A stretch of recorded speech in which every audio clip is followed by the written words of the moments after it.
paz esteja com vocês. Queridos irmãos e irmãs, chegamos ao 11º domingo do tempo comum, neste mês de junho, e começamos a ouvir, entre aspas, Jesus falar.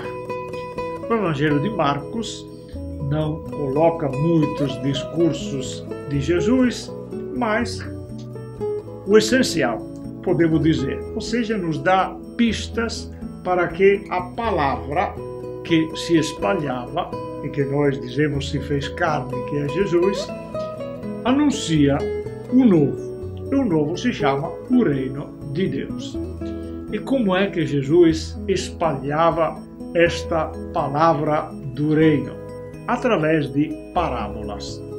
Por isso encontramos nesta página do Evangelho deste domingo, digamos, duas parábolas, mas também uma possibilidade de entender por onde o Senhor quer nos conduzir. Claro, é o jeito do evangelista Marcos de contar, explicar as coisas. Mas primeiro vou lembrar também a primeira leitura do profeta Ezequiel, que apresenta uma imagem de Deus agricultor, podemos dizer, que faz o quê? Pega um galho, mas vai plantar o galho, e este galho pequeno, porém, se torna uma árvore grande, porque o próprio Deus vai cuidar deste galho.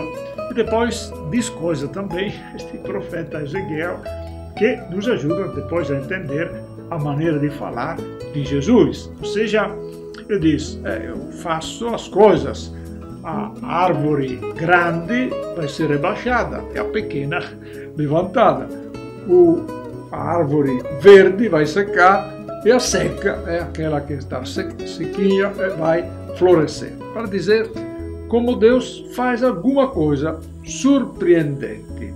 Por isso, vamos ver as parábolas deste domingo, do Evangelho deste domingo, que é o próprio, em parte ou menos, do Evangelho de Marcos. A primeira, portanto, o Deus agricultor, que não é uma novidade, porque o semeador também está no Evangelho de Mateus e tudo mais. Aqui também um semeador. O reino do céu é como alguém que saiu para semear. E a semente cai na terra e vai crescendo. E o evangelista diz que, claro, a palavra do Senhor que está explicando, ele diz que esta semente cresce por si mesma. E aí nasce a espiga, depois os grãos vão se encher, e quando chega o tempo também da colheita e tudo mais. Esta é a primeira parábola. A segunda é bem conhecida também em outros evangelhos, do grão de mostarda. O que é que eu posso mais assemelhar o reino do céu? É como o grão de mostarda, que é pequeno e, portanto, aparentemente insignificante, mas vai crescer e vai se tornar uma árvore.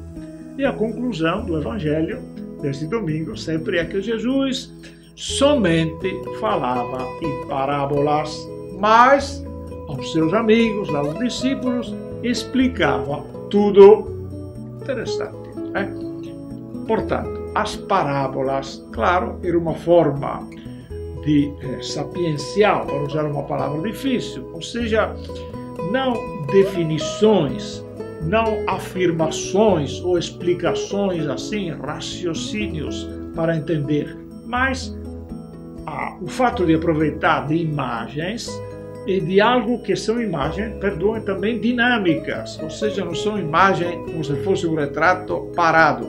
Não, que pensa também que tem várias formas de bater o retrato. Tem retratos que já chamam a atenção e tem retratos mesmo parados, que não dizem nada de especial.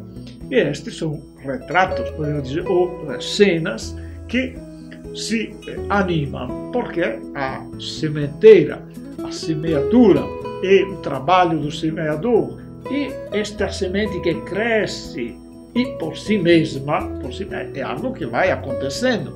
Igualmente o grão de mostarda, pequenino, mas depois vai crescendo.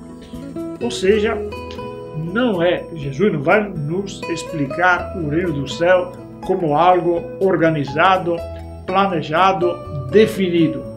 Não. ele quer nos envolver num acontecimento, quer nos envolver em algo que nós podemos perceber e participar deste acontecimento. Eu espero de ser bem entendido com estas palavras, porque o reino não é nosso, é o reino de Deus, vamos entender. Mas é um reino que nós precisamos perceber que está acontecendo. E, portanto, deveríamos ser conduzidos a querer participar, no sentido mesmo de fazer parte, porque chega a colheita, por exemplo, do reino, e chega também a árvore do grão de mostarda que acolhe os pássaros e tudo mais. Quer dizer, é sempre algo que vai acontecendo. Por que é importante entender isso? Primeiro, as duas considerações que as parábolas nos oferecem, uma é por a semente lá semeada que cresce por si mesmo, por força própria. O reino de Deus tem uma força própria, vai crescer. Não é algo parado, não é algo que acabou e não tem mais jeito, não. É o contrário.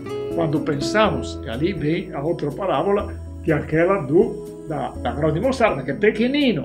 Ou seja, não é um reino que cresce necessariamente pelo tamanho em si, mas porque aquilo que parece grande talvez é pequeno. E aquilo que é pequeno, semente de mostarda, vai se tornar grande. Ou seja, sempre o reino tem algo de surpreendente. Tem algo que nós não esperávamos, portanto, coloca a semente, é o exemplo mais claro de algo que em si é tão simples, tem uma vida, a semente, que junta. Claro que nós temos explicações hoje até científicas, por exemplo, o Evangelho diz, o agricultor não sabe como é que vai acontecer. É isso que é curioso, está falando do reino de Deus. Ou seja, nós não sabemos como é que o reino vai acontecer, mas acontece e vai não só aparecer a espiga, mas também vai encher os grãos e depois vai ter o tempo da colheita. Ou seja, o reino, esta é a grande mensagem do Evangelho deste domingo, o reino tem uma força própria, que não se mede, portanto, necessariamente pelas nossas forças, por aquilo que nós estamos vendo, por aquilo que nós organizamos, por aquilo que nós planejamos. Portanto, calma, agora vamos dizer, não vamos mais fazer planos, não vamos mais organizar nada, vamos deixar... Não é isso que queremos dizer. É ter a consciência que não vai crescer pelos nossos planos, não vai crescer porque nós planejamos bem planejado. Não, porque Deus pode nos surpreender, no sentido que o que nós planejamos talvez não vai dar tão certo, e lá onde nós pensamos, talvez que não deu certo, talvez deu certo. Quer dizer, o objetivo de Deus, o objetivo de Jesus, claro que veio nos falar disso do reino, é que nós descobramos o sentido mais profundo da vida, que é dar espaço ao pequeno que cresce, dar espaço àquilo que parece insignificante, mas que tem uma força própria, que é a bondade, que é o amor que eu tenho. É sempre isso que é fundamental. Por quê?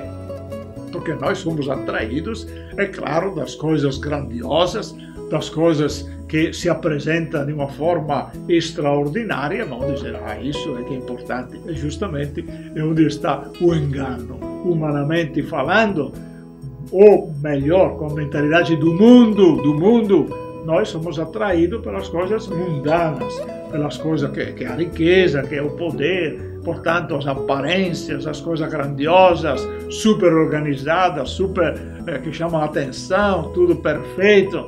E afinal, pode ser que tudo isso esteja extremamente vazio. E vice-versa, aquele grãozinho lá no chão, colocado na terra, depois preencheu e se tornou um grão. Portanto, o que nós devemos pedir ao Senhor neste momento também da nossa vida? Porque às vezes nós também ou caímos do lado de querer coisas grandes ou grandiosas, chamar a atenção, por exemplo. É uma tentação, aí não sabemos mais. Tem que inventar absolutamente coisa para aparecer, para organizar, para fazer tudo. Ou vice-versa, caímos na depressão, para dizer até não adianta, não vale a pena, somos poucos. Mas quem disse, um pouco, o grão de mostarda é pequeno, mas a palavra está crescendo por aí. Portanto, qual é o segredo? É semear esta palavra, fazer que a palavra seja comunicada, seja partilhada, depois, por si mesma, a palavra, onde chega, produz o seu fruto. É bom, porque inclusive, vez por outra, de novo os bispos também do Brasil estão propondo isso, se chama animação bíblica da pastoral, ou seja, fazer que tudo que fazemos, de encontros, reflexões, até liturgia, por exemplo, tudo seja mais organizado e possa ajudar a viver, entender e viver, sobretudo, melhor a palavra de Deus. Porque a mensagem que nós temos para propor ao mundo, à sociedade, às pessoas, não é a nossa ideia, não é a nossa organização, é a palavra de Deus. A igreja existe para comunicar a palavra de Deus. Por isso, Jesus falava só em parábolas, imagens, mas aos discípulos explicava tudo. Ou seja, vamos abrir o nosso coração à palavra, vamos abrir o nosso coração, os olhos para ver o reino que cresce. E se aparentemente não cresce, continuamos a acreditar que está crescendo, porque os tempos de Deus são diferentes dos nossos, mas buscamos também a explicação, entender para nós cristãos é também acreditar e perseverar na fidelidade da palavra, perseverar na comunicação da palavra, precisar na animação, mesmo através da palavra, de tudo aquilo que nós fazemos nas nossas comunidades, nas nossas paróquias. Que assim seja e que o reino de Deus, portanto, cresça no meio de nós.